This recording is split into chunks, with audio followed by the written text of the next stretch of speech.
18 मई 2025 को शाम को 7:35 पर 2025 का एक और महत्वपूर्ण ग्रह यानी कि प्लैनेटरी ट्रांजिट हो रहा है और ये ट्रांजिट है केतु ग्रह का।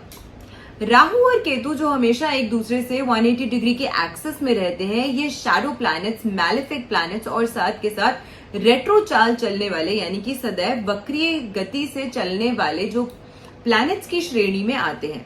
अब ऐसे में ये दोनों ही प्लैनेट्स साथ में राशि परिवर्तन कर रहे हैं। राहु का प्रभाव हर राशि के अनुसार किस तरीके से आपको आपके जीवन में देखने को मिलेगा ड्यूरिंग दिस ट्रांजिट, उसकी वीडियोस मैं ऑलरेडी अपने चैनल पे अपलोड कर चुकी हूं, तो उन वीडियोस को भी जरूर देखिएगा। और आज हम बात कर रहे हैं केतु के ट्रांजिट की। आपकी कुंडली के अनुसार, आपकी राशि के अनुसार केतु का ये ट्रांजिट आपकी कुंडली के किस भाव में हो रहा है, किस भाव को इम्पैक्ट करने वाला है, उसके बारे में आज की वीडियो होने वाली है। और आज हम बात कर रहे हैं वृश्चिक राशि यानी कि स्कॉर्पियंस के लिए।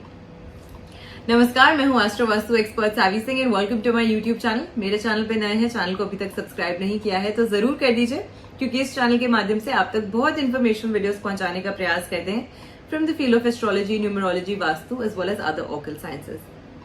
आज हम बात कर रहे हैं केतु के ट्रांजिट की, जो वृश्चिक राशि के जातकों के लिए किस तरीके के प्रभाव इस समय के दौरान देने वाला है। सबसे पहले केतु एक मैलेफिक प्लैनेट है जो कि पूरे 18 महीने बाद एक राशि से दूसरी राशि में परिवर्तन करता है, यानी कि 1.5 साल के लंबे समय के बाद ये गोचर फिर से हो रहा है। अब इससे पहले केतु का जो ट्रांजिट था जब हुआ था, तो केतु की प्लेसमेंट आपकी कुंडली के एकादश यानी कि 11th हाउस में थी। अब जब ट्रांजिट होगा, यानी कि जब केतु ट्रांजिट करेगा कन्या राशि यानी कि वर्गो से सिंह राशि यानी कि लियो में, तो ये आपकी राशि के अनुसार आपकी कुंडली के दशम भाव 10th हाउस को प्रभावित करने वाला है। 10th हाउस नेचुरली एक कर्म का भाव माना गया है। ये वो भाव माना गया है जहां से हम आपके कर्मों को देखते हैं, आपकी प्रोफेशनल लाइफ के आपके करियर को देखते हैं, आपकी ग्रोथ को देखते हैं, उसके चार्ट को स्टडी कर सकते हैं। अब दशम भाव में जब केतु का गोचर होगा तो इसके कारण आपको जो रिजल्ट मिलने वाला है वो ना ज्यादा फेवरेबल होने वाला है और ना ही ज्यादा एंटी होने वाला है। मिला जुला रिजल्ट आपको इस गोचर के दौरान देखने को मिलेगा। लेकिन इस मिले जुले रिजल्ट में भी कुछ ऐसे एस्पेक्ट्स हैं जहां पे आपको थोड़ी सी सावधानी अधिक बरतनी इस समय के दौरान पड़ेगी, क्योंकि ये आपके डायरेक्ट कर्म, आपके प्रोफेशन, आपके करियर के भाव को इम्पैक्ट कर रहा है। जैसे कि मैंने वीडियो की शुरुआत में आपको बताया कि राहु केतु मैलेफिक प्लैनेट्स की श्रेणी में आते हैं, जो हमेशा रेट्रो मूवमेंट करते हैं और हमेशा एक दूसरे से 180 डिग्री के एक्सिस में रहते हैं। इसका मतलब ये हुआ कि जहां पे केतु आपकी कुंडली के दशम भाव में गोचर करेंगे, वहीं पे राहु आपकी कुंडली के चतुर्थ भाव में गोचर करेंगे। 4th एंड 10th हाउस की जब हम कॉम्बिनेशन की बात करते हैं, ये दोनों ही भाव केंद्र के भाव हैं। नेचुरली केंद्र के भाव में बेनिफिक प्लैनेट्स की प्लेसमेंट सबसे ज्यादा अच्छी मानी गई है और वहीं मैलेफिक प्लैनेट्स की प्लेसमेंट केंद्र के भावों में उतनी ज्यादा अच्छी और शुभ फलदायी नहीं मानी गई है। ऐसा इसीलिए भी कहा जाता है क्योंकि राहु केतु ऐसे ग्रह हैं जो कि छाया प्लैनेट्स हैं, यानी कि शैडो प्लैनेट्स हैं। इनका अपना कोई भौतिक अस्तित्व नहीं है और इसी कारण से इन्हें राशि चक्र की किसी भी राशि की प्रधानता प्राप्त नहीं है। अब जब कोई भी प्लैनेट, चाहे वो केंद्र में हो, त्रिकोण में हो और किसी भी नेचर का क्यों ना हो, जब वो अपनी ही राशि में बैठता है, अपनी ही राशि को उसका नेतृत्व करता है किसी भी कुंडली के भाव में बैठ के, तो चाहे वो कहां पर भी क्यों ना बैठा हो, अपने घर को कभी भी प्लैनेट जो है वो हार्म नहीं करता है, ठेस नहीं पहुंचाता है। लेकिन नेचुरली क्योंकि केतु और राहु को इस अपॉर्चुनिटी से वंचित रखा गया है, इसी वजह से केंद्र या त्रिकोण के भावों में इनकी प्लेसमेंट्स को बहुत ज्यादा अच्छा नहीं माना जाता है। 4th हाउस आपके लिए आपकी सुख का भाव है, आपकी हैप्पीनेस का भाव है और ये हैप्पीनेस आपकी मटेरियलिस्टिक गेन से भी हो सकती है और इमोशनल वेलबींग से भी आ सकती है। चतुर्थ भाव आपके पारिवारिक जीवन को दर्शाता है, आपकी फैमिली लाइफ को दर्शाता है। फैमिली लाइफ की हैप्पीनेस, ब्लिस, प्रॉस्पेरिटी का भाव आपके लिए आपकी कुंडली का चतुर्थ भाव है। वहां पे जब नेचुरली एक रेट्रो मैलेफिक प्लैनेट की प्लेसमेंट जैसे कि राहु की प्लेसमेंट होती है, तो इससे आपको इस गोचर के दौरान थोड़ा सा तनाव अपनी पारिवारिक जीवन में देखने को मिलेगा। पारिवारिक मतभेद इस समय के दौरान आपके ज्यादा बढ़ते हुए नजर आएंगे। इसी के साथ आपको थोड़ी सा डिलेज का सामना स्पेसिफिकली करना पड़ेगा, क्योंकि ये मटीरियलिस्टिक गेन्स का भाव भी माना जाता है।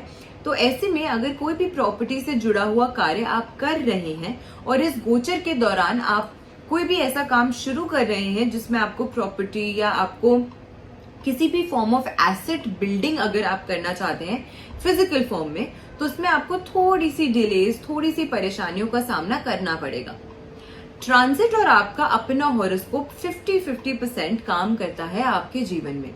तो जहां अगर आपकी अपनी इंडिविजुअल कुंडली में अगर राहु और केतु की प्लेसमेंट शुभ है, यानी कि अच्छी स्ट्रॉन्ग प्लेसमेंट्स है, तो इससे आपको आपके जीवन में लाभ तो देखने को मिलेगा इस ट्रांजिट के दौरान।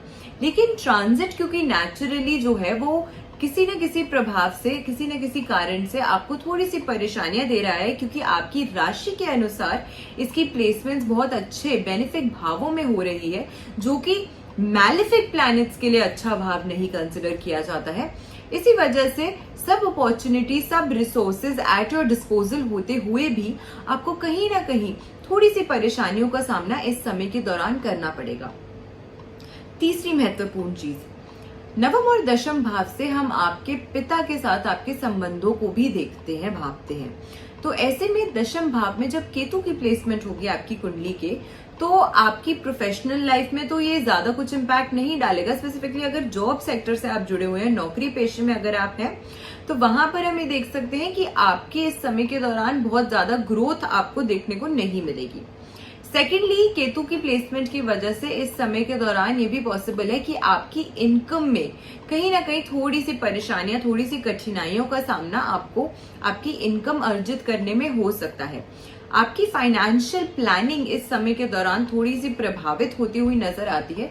तो बहुत बोल्ड फाइनेंशियल डिसीजंस इस समय के दौरान सिर्फ अपने खुद के विचारों से मत लीजिएगा, किसी ऐसे व्यक्ति की एडवाइस या राय जरूर लीजिएगा जिसकी एडवाइस को आप वैल्यू और ट्रस्ट करते हैं, ताकि आप उनकी समझ से भी थोड़े से सही बेहतर डिसीजंस इस समय के दौरान स्पेसिफिकली फाइनेंशियल एस्पेक्ट में आप ले सकें। इसी के साथ आपके फादर की हेल्थ थोड़ी सी इम्पैक्ट हो सकती है, या फादर लाइक फिगर की हेल्थ जो है इस समय के दौरान थोड़ी इम्पैक्ट हो सकती है, जो अगेन आपके लिए मानसिक तनाव का एक महत्वपूर्ण कारण इस गोचर के दौरान बन सकता है। अब ये गोचर बहुत लंबे समय का होता है। राहु, केतु, जुपिटर, सैटर्न, ये 4 ऐसे प्लैनेट्स हैं जो सबसे धीमी गति से ट्रांजिट करते हैं। एंड बिकॉज 2025 में ये सारे ही धीमी गति से चलने वाले planets within a span of 3 months transit कर रहे हैं, which is a very very rare happening to happen.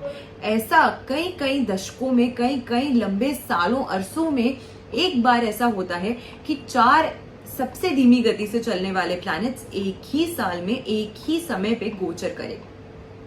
बहुत ही कम समय के दौरान, बहुत कम समय के गैप के दौरान ये गोचर हो रहा है। 29 मार्च को अभी शनि का गोचर हुआ है, 14 मई को गुरु का गोचर होगा और 18 मई को राहु केतु का गोचर होगा। तो यानी कि 3 महीने से भी कम स्पैन के बीच में ये सभी प्लैनेटरी ट्रांजिट्स जो है वो हो रहे हैं। और इसी के साथ साथ शनि और राहु 51 दिन यानी कि 51 डेज के लिए युति करके रखेंगे 29 मार्च से 18 मई तक आपकी कुंडली के चतुर्थ भाव में, जो आपके लिए प्रॉपर्टी, एसेट्स, फैमिली हैप्पीनेस, इन सभी भावों को एकदम से बहुत ज्यादा ठेस पहुंचा सकता है।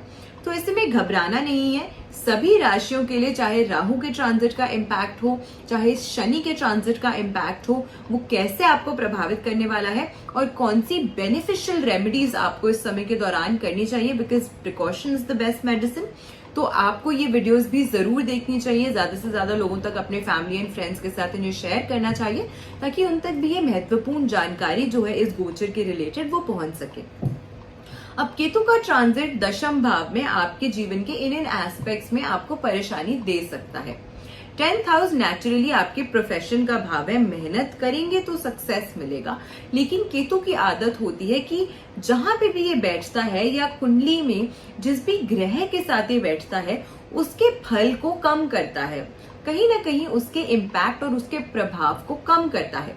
दशम भाव आपके लिए कर्म और प्रोफेशन में ग्रोथ का भाव है, और वहां पे केतु की प्लेसमेंट जो है वो कहीं ना कहीं आपके प्रोफेशन या आपकी ग्रोथ में थोड़ी सी रुकावटें जो है वो खड़ी कर सकती हैं। तो ऐसे में अब इस प्रॉब्लम से बचने के लिए कौन सी विशेष रेमेडी जो है वो आपको जरूर करनी चाहिए। सबसे पहले आपको शिवलिंग पे दूध जो है वो जरूर अर्पित करना चाहिए। इससे आपके राहु और केतु की एनर्जीज जो हैं वो बेटर होती हैं। डोनेशंस जितना पॉसिबल है सैटरडे के दिन आपको करने का प्रयास करना चाहिए। जरूरी नहीं है कि ये डोनेशंस जो आप कर रहे हैं वो मॉनेटरी फॉर्म में ही हो, पैसे से खरीदी हुई चीज की या पैसे का ही आपको समर्थन किसी को करना है। अगर आप में समर्थ है, आप कर सकते हैं तो बहुत अच्छा है। नहीं कर सकते हैं तो अपने टाइम को भी अगर इन्वेस्ट करते हैं, टाइम को इन्वेस्ट करने का मतलब हुआ किसी व्यक्ति की आप सहायता करें, किसी व्यक्ति को आप हेल्प कर सकें किसी भी प्रकार से। ओल्ड एज होम्स में जाके अगर आप वृद्ध लोगों के साथ थोड़ा सा समय स्पेंड कर सके, एनिमल शेल्टर होम में जाके अगर आप उनके खाने का कुछ इंतजाम कर सके, कभी वंस इन अ वाइल कोई उन्हें चीज डोनेट कर सके, तो इस तरीके की डोनेशंस आपको बहुत हेल्प करेंगी। इसी के साथ मानसिक रूप से अगर जाप करते हैं आप तो वो भी आपको बहुत लाभ मिलेगा। गणेश जी की पूजा अर्चना करना, उनकी आराधना करना आपको बेहद लाभ इस समय के दौरान, इस गोचर के दौरान जरूर देगा। इसी के साथ साथ अगर आप केतु के मंत्रों का उच्चारण करते हैं तो भी आपको लाभ मिलेगा। वेडनेसडे के दिन सिर्फ आपको ये रेमेडी करनी है। मैलेफिक प्लैनेट्स जो होते हैं, मैलेफिक ग्रहों की आपको मंत्रों के उच्चारण भी बहुत ज्यादा नहीं करने चाहिए, क्योंकि अगर बहुत ज्यादा एक्टिवेट हो जाते हैं मैलेफिक प्लैनेट्स तो वो भी कहीं ना कहीं आपके लिए परेशानी देते हैं। तो बैलेंस तरीके से रेमेडी करने के लिए वेडनेसडे के दिन सिर्फ ओम केम केतवे नमः इस मंत्र का उच्चारण जाप अगर आप करते हैं तो आपको बेहद खास लाभ जो है आपको अपने जीवन में देखने को मिलेगा। अगर आप में समर्थ है कि आप चांदी खरीद सकते हैं तो छोटी सी चांदी की गोली अगर आप खरीद के अपने वॉलेट में रखते हैं इसको, तो ये आपको बहुत बहुत अच्छा लाभ इस समय के दौरान देगा। मानसिक शांति के लिए ये आपके लिए बहुत अच्छा एक रेमेडी के तौर पे काम करने वाला है। तो आशा करते हैं आज की जो वीडियो है वो आपको पसंद आई होगी। वीडियो अगर अच्छी लगी हो तो ज्यादा से ज्यादा लोगों तक वीडियो को शेयर जरूर कीजिएगा। चैनल पे नए हैं तो चैनल को सब्सक्राइब जरूर कीजिएगा। ऐसी बेनिफिशियल वीडियोस के साथ फिर से लौट कर आएंगे इसी चैनल पे। आशा करती हूँ आपका दिन शुभ रहे। नमस्कार।